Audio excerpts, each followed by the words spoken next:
പുതിയൊരു വീഡിയോയിലേക്ക് എല്ലാവർക്കും സ്വാഗതം. നമ്മൾ എത്ര കഷ്ടപ്പെട്ട് എങ്ങനെയൊക്കെ വീഡിയോ ചെയ്തിട്ട് ഒരു കാര്യമില്ല. ഈ റെക്കമെൻഡേഷൻ എന്ന് പറയുന്ന ഒരു സെറ്റിംഗ് ഉണ്ട്. ആ സെറ്റിംഗ് ഓൺ ചെയ്തില്ല എന്നുണ്ടെങ്കിൽ നമ്മൾ എത്ര കഷ്ടപ്പെട്ട് എന്തൊക്കെ ചെയ്തെന്ന് പറഞ്ഞു കഴിഞ്ഞാലും അത് യൂട്യൂബ് റെക്കമെൻഡേഷൻ ചെയ്തില്ല. യൂട്യൂബ് റെക്കമെൻഡ് ചെയ്യണമെന്നുണ്ടെങ്കിൽ എന്ത് ചെയ്യണം? ആ സെറ്റിംഗ് ഓൺ ആയിരിക്കണം. അത് ഇതിപ്പോൾ നിങ്ങൾ ലോങ് വീഡിയോ ആയിക്കോട്ടെ, ഷോർട്ട് വീഡിയോ ആയിക്കോട്ടെ, ലൈവ് ആയിക്കോട്ടെ, ഇതിലേതായിരുന്നാൽ പോലും അത് റെക്കമെൻഡ് യൂട്യൂബ് ചെയ്യണമെന്നുണ്ടെങ്കിൽ തീർച്ചയായിട്ടും അത് ഈ ഒരു സെറ്റിംഗ് ഓൺ ആയിരിക്കണം. അതായത് നമ്മളിപ്പോൾ റെക്കമെൻഡ് ചെയ്യുന്ന, അതായത് യൂട്യൂബ് ഇപ്പോൾ ഓരോരുത്തർക്ക് ഓരോ ഇഷ്ടമുണ്ട്. ഓരോ വീഡിയോ സെർച്ച് ചെയ്യുന്നതായാലും ഓരോരുത്തർക്ക് ഏത് രീതിയിലുള്ള വീഡിയോ ആണോ കാണാൻ ആഗ്രഹിക്കുന്നത് അതേ രീതിയിലുള്ള ആളുകളിലേക്ക് നമ്മുടെ വീഡിയോ എത്തിക്കും.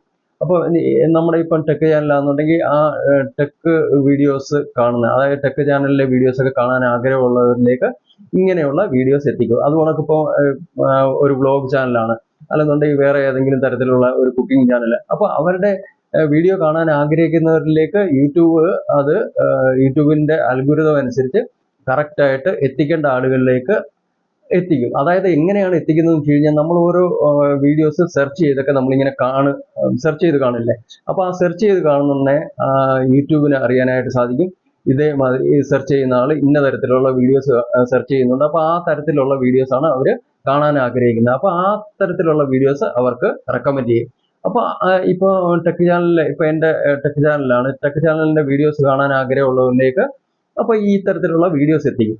അപ്പോൾ അതാണ് ചെയ്യുന്നത്. അതിനായിട്ട് എന്താണ് ചെയ്യേണ്ടത്? നമ്മൾ ആ സെറ്റിങ്സ് ഓൺ ആക്കി വെക്കണം. ഓൺ ആക്കി വെച്ചില്ല എന്നുണ്ടെങ്കിൽ തീർച്ചയായിട്ടും യൂട്യൂബ് റെക്കമെൻഡ് ചെയ്യത്തില്ല. റെക്കമെൻഡ് ചെയ്യാനുള്ള സെറ്റിംഗ് ആണ് ഓൺ ചെയ്യേണ്ടത്. അപ്പോൾ ആ സെറ്റിംഗ് എവിടെയാണെന്നൊക്കെ പറയാം. അതിന് മുന്നായിട്ട് തന്നെ നിങ്ങൾ എൻ്റെ വീഡിയോ ആദ്യമായിട്ടാണ് കാണുന്നതെങ്കിൽ ചാനൽ ഒന്ന് സബ്സ്ക്രൈബ് ചെയ്യുന്നതോടൊപ്പം തന്നെ വീഡിയോ പറ്റി എന്തെങ്കിലും അഭിപ്രായം ഉണ്ടെന്നുണ്ടെങ്കിൽ കമൻറ്റ് ചെയ്ത് അറിയുക. അതുപോലെ തന്നെ വീഡിയോ ഇഷ്ടപ്പെട്ട് കഴിഞ്ഞാൽ വീഡിയോയ്ക്ക് ലൈക്ക് ചെയ്യാനും മറക്കരുത്. അപ്പോൾ ഈ സെറ്റിംഗ് എവിടെയാണ്, എങ്ങനെയാണ് ഓൺ ചെയ്യുന്നതെന്ന് അറിയാൻ വേണ്ടി നമുക്ക് നേരെ വീഡിയോയിലേക്ക് പോകാം.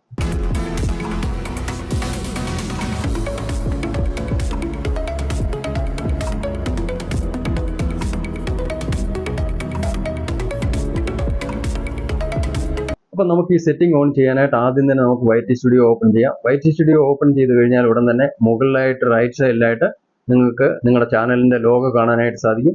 അവിടെ ഒന്ന് ടച്ച് ചെയ്ത് കഴിഞ്ഞ് കഴിഞ്ഞാൽ ഇതുപോലൊരു പേജ് ആയിരിക്കും നമുക്ക് ഓപ്പൺ ആയി വരുന്നത്. അപ്പോൾ ഈ പേജിൻ്റെ മുകളിലായിട്ട് റൈറ്റ് സൈഡിലായിട്ട് പെൻസിലിൻ്റെ ഒരു ഐക്കോൺ കാണാനായിട്ട് സാധിക്കും. അപ്പോൾ നമുക്ക് ആ പെൻസിലിൻ്റെ ഐക്കോണിൽ ടച്ച് ചെയ്തിട്ട് ഓപ്പൺ ചെയ്യാം. അപ്പോൾ എവിടെയായിട്ടൊന്ന് ടച്ച് ചെയ്ത് കഴിയുമ്പോൾ നമുക്ക് ഇങ്ങനെ ഒരു പേജ് വീണ്ടും ഓപ്പൺ ആയി വരുന്നുണ്ട്.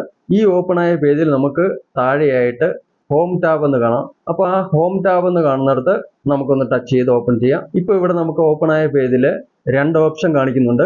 ഇത് രണ്ടും ഓൾറെഡി എനബിൾ ആണ്. അതായത് ഞാനിത് എനബിൾ ചെയ്തിട്ടിട്ടുണ്ട്, അതുകൊണ്ടാണ് ഇത് എനബിൾ ആയി കിടക്കുന്നത്. ഞാനിത് ഈ താഴത്തെ ഫോർ യു എന്നുള്ളത് ഞാനൊന്ന് ഓഫ് ചെയ്തിട്ടുണ്ട്. താഴെ കാണുന്ന ഫോർ യു എന്നുള്ളത് ഇത് ഇതേമാതിരി തന്നെ നമുക്ക് എനബിൾ ചെയ്ത് കൊടുക്കണം. ഇതേമാതിരി ഇത് മിക്കവരുടെയും മൊബൈലിൽ ഇത് കണക്ക് ഓഫ് ആണെന്നുണ്ടെങ്കിൽ ഇത് കണക്ക് നിങ്ങൾ ഓൺ ചെയ്ത് കൊടുക്കണം, അതായത് എനബിൾ ചെയ്ത് കൊടുക്കണം ഇതേമാതിരി. അപ്പോൾ ഇതേമാതിരി ഇങ്ങനെ എനബിൾ ചെയ്തതിന് ശേഷം ഇത് എനബിൾ ചെയ്തതിന് ശേഷം നമുക്ക് ഇവിടെയായിട്ട് നോക്കിക്കഴിഞ്ഞാൽ നമുക്ക് മോർ സെറ്റിംഗ് എന്ന് ഇവിടെ കാണാം. മോർ സെറ്റിംഗ്സ് എന്നുള്ള ഇവിടെയായിട്ട് നമുക്ക് ടച്ച് ചെയ്തിട്ട് ഒന്ന് ഓപ്പൺ ചെയ്യാം. ഇപ്പോൾ ഇവിടെയായിട്ട് നിങ്ങൾക്ക് വീഡിയോസ്, ഷോർട്സ്, ലൈവ് സ്ട്രീം ഇതെല്ലാം ഇവിടെ 3 ഓപ്ഷൻ ഇവിടെ കാണാം. അതിൻ്റെ തൊട്ട് താഴെയായിട്ട് 2 ഓപ്ഷൻ വേറെയും ഉണ്ട്. പക്ഷെ ഏറ്റവും മുകളിലായിട്ട് ഈ വീഡിയോസും ഷോർട്സിനും താഴെയായിട്ട് ലൈവ് സ്ട്രീം എന്നുള്ളത് ഇത് ഞാൻ ഓഫ് ചെയ്തിരിക്കുകയാണ്. അത് ഞാൻ ലൈവ് ചെയ്യാത്ത കാരണമാണ്, ലൈവ് സ്ട്രീം ഒന്നും ചെയ്യാത്ത കാരണമാണ് ഇത് ഓഫ് ചെയ്തിരിക്കുന്നത്. ഓക്കെ, അപ്പോൾ ഇത് നിങ്ങൾ ലൈവ് ഒക്കെ ചെയ്യുന്നവരാണെന്നുണ്ടെങ്കിൽ തീർച്ചയായിട്ടും ഇതും ഓൺ ചെയ്ത് കൊടുക്കേണ്ടതാണ്. ഇപ്പോൾ വീഡിയോസ്, ഷോർട്സ് ഇത് ഇതേമാതിരി തന്നെ ഓഫ് ആണെങ്കിൽ ഇതെല്ലാം നമ്മൾ എനബിൾ ചെയ്ത് കൊടുക്കണം, ഇതെല്ലാം ഓൺ ചെയ്ത് കൊടുക്കണം. ഇതിലേതെങ്കിലും ഈ 3 ഓപ്ഷൻ മുകളിലായിട്ട് കാണുന്ന വീഡിയോസ്, ഷോർട്സ്, ലൈവ് സ്ട്രീം ഈ 3 എണ്ണത്തിൽ ഏതെങ്കിലും ഓഫ് ആണെന്നുണ്ടെങ്കിൽ അതുകൂടി നമ്മൾ ഓൺ ചെയ്ത് കൊടുക്കണം. അതിന് തൊട്ട് താഴെയായിട്ട് മുകളിലത്തെ ഓപ്ഷൻ ആൾ കണ്ടന്റ് എന്നുള്ള ഇത് നമ്മുടെ എല്ലാ വീഡിയോസ് ആയാലും ഷോർട്സ് ആയാലും ലൈവ് സ്ട്രീമിംഗ് ആയാലും എല്ലാം റെക്കമെൻഡ് യൂട്യൂബ് ചെയ്യണമെന്നുണ്ടെങ്കിൽ അതിനായിട്ടാണ് ഈ ഒരു ഓപ്ഷൻ നമ്മൾ സെലക്ട് ചെയ്യേണ്ടത്. അതല്ല നമുക്ക് റീസെന്റ് കണ്ടന്റ് മാത്രം നമ്മുടെ ഇത് റെക്കമെൻഡ് ചെയ്താൽ മതി എന്നുണ്ടെങ്കിൽ ഈ രണ്ടാമത്തെ ഓപ്ഷൻ, താഴത്തെ ഓപ്ഷനാണ് നമ്മൾ എനബിൾ ചെയ്യേണ്ടത്.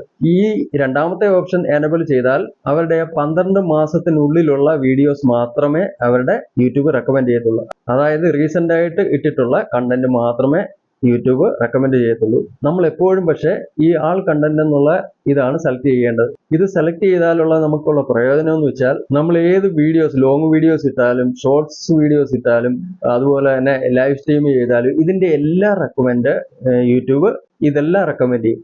അപ്പോൾ ഈ ആൾ കണ്ടന്റ് എന്നുള്ളത് നമ്മൾ സെലക്ട് ചെയ്തതിന് ശേഷം ഈ താഴെയായിട്ട് സേവ് എന്ന് കാണാം. അപ്പോൾ ആ സേവ് എന്നുള്ളിടത്തുനിന്ന് ടച്ച് ചെയ്താൽ നമുക്കിത് സേവ് ആയി കിട്ടും. ഇനി അപ്പോൾ നമ്മൾ ഏതുതരം വീഡിയോസ് ഇട്ട് കഴിഞ്ഞാലും അത് ഏതുതരം ആൾക്കാരിലേക്ക് എത്തിക്കണമോ അത് യൂട്യൂബ് തന്നെ റെക്കമെൻഡ് ചെയ്യും. അപ്പോൾ അങ്ങനെ നമ്മുടെ വീഡിയോസ് ഒക്കെ യൂട്യൂബ് റെക്കമെൻഡ് ചെയ്ത് കഴിഞ്ഞാൽ നമ്മുടെ വീഡിയോസ് പെട്ടെന്ന് തന്നെ വൈറൽ ആവാനുള്ള സാധ്യതയുണ്ട്. അപ്പോൾ ഞാൻ ഈ കാണിച്ച സെറ്റിംഗ്സ് ഒക്കെ നിങ്ങൾ എനേബിൾ ചെയ്തിട്ടില്ല എന്നുണ്ടെങ്കിൽ ഇതൊക്കെ എനേബിൾ ചെയ്തിടുക. ഇതൊക്കെ എനേബിൾ ചെയ്തിട്ടാൽ മാത്രമേ യൂട്യൂബ് നമ്മുടെ വീഡിയോസ് ഒക്കെ റെക്കമെൻഡ് ചെയ്യത്തുള്ളൂ. അപ്പോൾ ഈ വീഡിയോ ഇഷ്ടപ്പെട്ട് കഴിഞ്ഞാൽ വീഡിയോയ്ക്ക് ലൈക്ക് ചെയ്യാനായിട്ട് മറക്കരുത്. അപ്പോൾ നമുക്ക് അടുത്തൊരു വീഡിയോയിൽ കാണാം. അതുവരേക്കും വിടാം. നന്ദി, നമസ്കാരം.